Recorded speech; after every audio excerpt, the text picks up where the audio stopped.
Hey guys, welcome back to Fiscal Voyage. I'm Felix, and today's video we're going to talk about Cisco system. They just announced their earnings release for Q1 for fiscal year 2021 yesterday afternoon. So in this video we're going to go over Cisco earnings release and the aftermarket market. It looks like the company is going to be up about 7% when it starts to open. We're going to look over the earnings report and see why the stock for Cisco is up 7% so far in the aftermarket. We'll see also if it actually holds to fruition when the market actually opens. Because a lot of times when the aftermarket or pre-market is up or down, it never really happens. Sometimes it does and sometimes it doesn't. So we'll see what happens once that 9:30 Eastern time happens. But before we get started, make sure to hit that like button if you like to make money, and if you're new to the channel, hit that subscribe button as well for more videos like this. So let's get started. So on September 24th, I made a video on Cisco stock. You can see here Cisco stock, a Cisco stock, a value today update. This was an update to a previous video that I made about Cisco, where the previous video I had a hold recommendation for Cisco stock. And in this video, I said this. At $37, so I think right now presents a great buying opportunity for Cisco. So with that, I have a buy recommendation for Cisco. So there you have it. I think Cisco is a great buying opportunity right now. So I said, Cisco is a good buying opportunity, a great buying opportunity on September 24th. So if we look at that, September 24th is over here. So the stock actually went slightly down, about 5.6%. It was up, about 6% since that on October 12th. But then it dropped down, I guess, with the election, during the week of the election and stuff like that.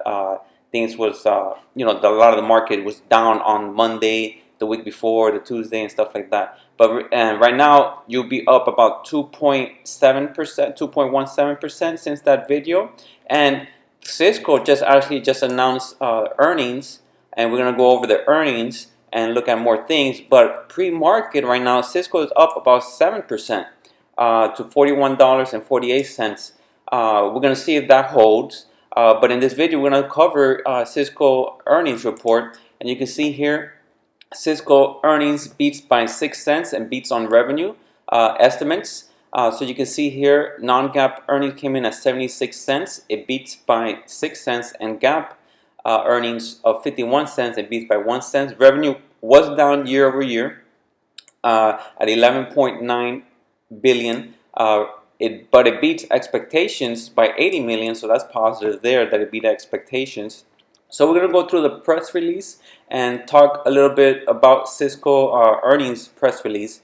But some things first. The Cisco CFO Kramer retiring, and just want to let you guys know, sometimes it is significant and not, but just FYI, the Cisco CFO is retiring. So here's the first quarter earnings for fiscal 2021. Again, you can see here Q1 results. Revenue at 11.9 billion is a decrease of 9% year over year, and earnings per share, non-GAAP earnings per share, decreased 10% year over year. So just looking at that, it's not positive. But what made the after hours for Cisco, up 7% is because these are better numbers than what analysts were expecting. So that's why the increase in the price share. So an encouraging news from the CEO Chuck Robbins. Cisco is off to a solid start in fiscal 2021, and we are encouraged by the signs of improvement in our business as we continue to navigate the pandemic and other micro uncertainties. So that's positive news there. And they actually provide a Q2 guidance. You can see here revenues is expected to be flat or down about 2% year over year.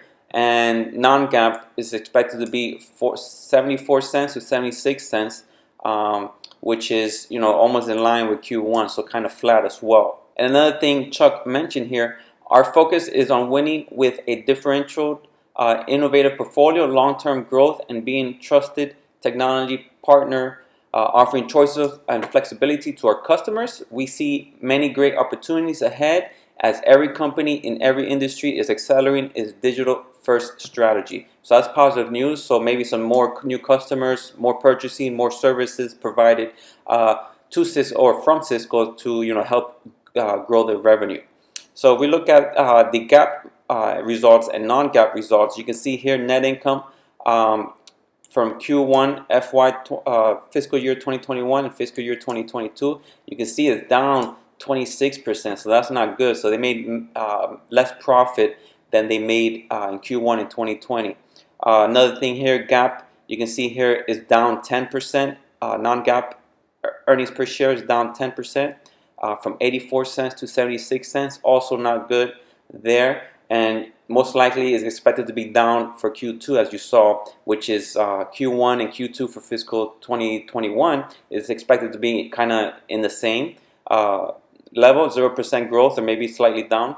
So this is most likely Q2 is going to be down as well year over year. And this is another thing was positive for Cisco. You can see the CFO.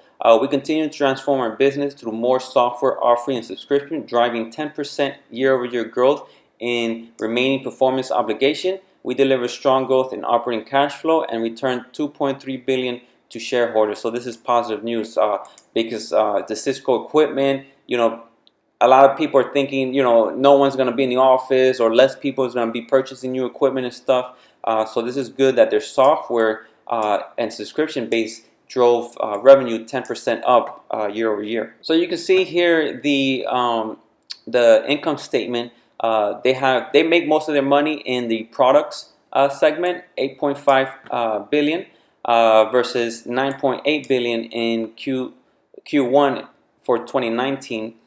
You can see here this is where the growth in services from 3.2 billion to 3.3 billion. So that's positive there. But overall, it is down. You saw, as I mentioned earlier. The cost of sales is down, so that's positive there. So they made less money, but the total cost of sales was less also. So that's positive because if this was higher with making less money, then you have a problem. And then you have here the operating expense. Total operating expense was up slightly, about 200 million there. If we look at net income, you can see here again, net income is down year over year. So if we look at their products and services, the infrastructure platform, these are the switches and routers and equipment and stuff like that, is down 16%.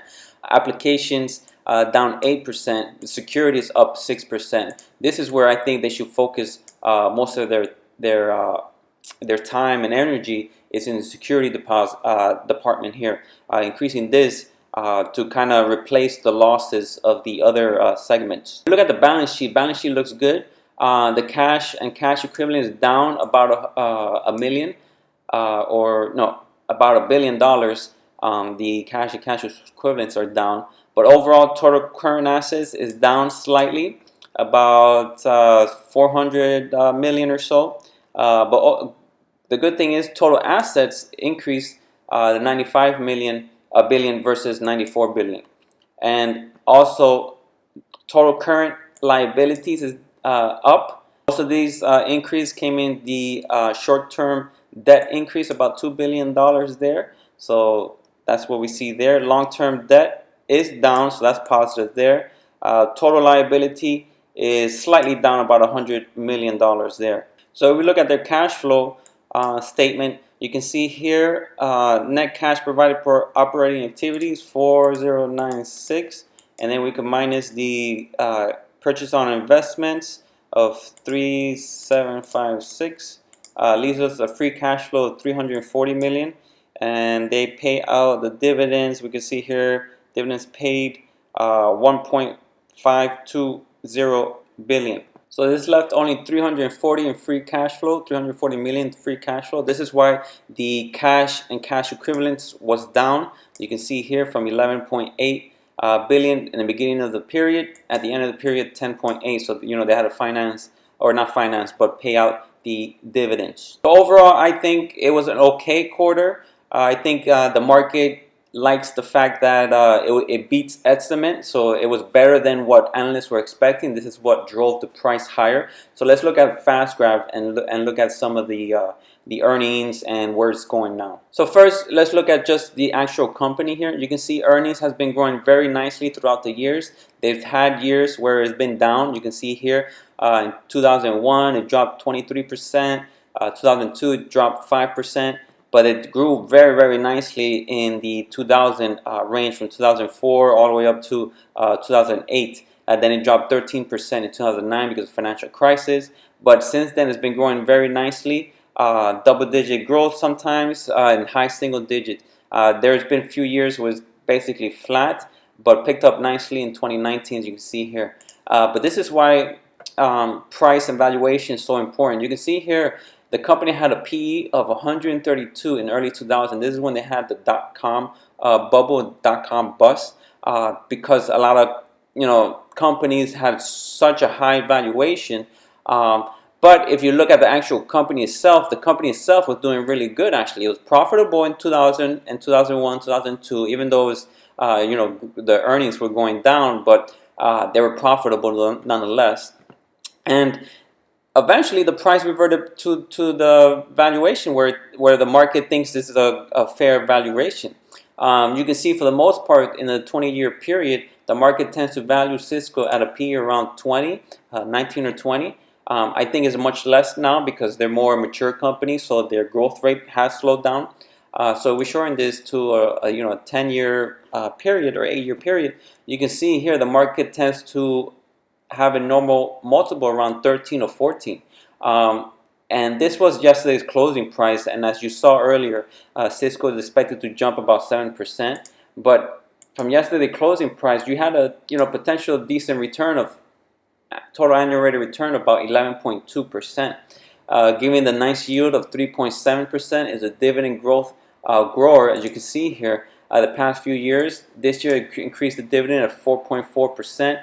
Last year, 9.7%. The year before, 12.7%. It has been slowing down. You can see here it was in the mid double digits here.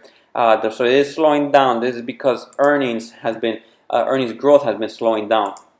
But still, nevertheless, analysts are expecting only for 2021 to drop about 3%, but then picking up in 2022, 7% growth and 4% growth in 2023. So that's positive news. We have plenty of space for the dividend payout ratio. You can see here it only has a 44.2% dividend payout ratio. The balance sheet looks really good, AA-, so it's high investment grade. And long-term debt to cap only 22%. So that's very positive there.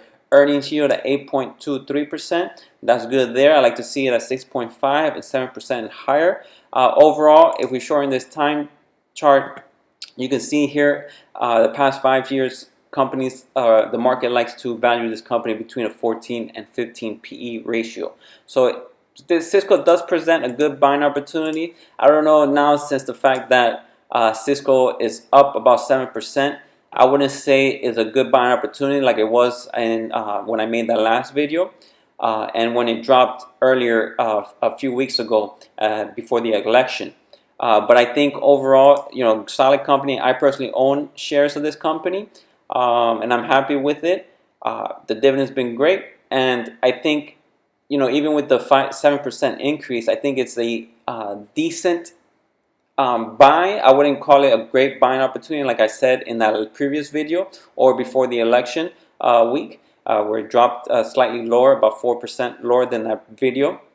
But overall, I think Cisco is a good company. I'm looking forward to more earnings report and see how it goes. So those are my thoughts on Cisco earnings report and how it is now.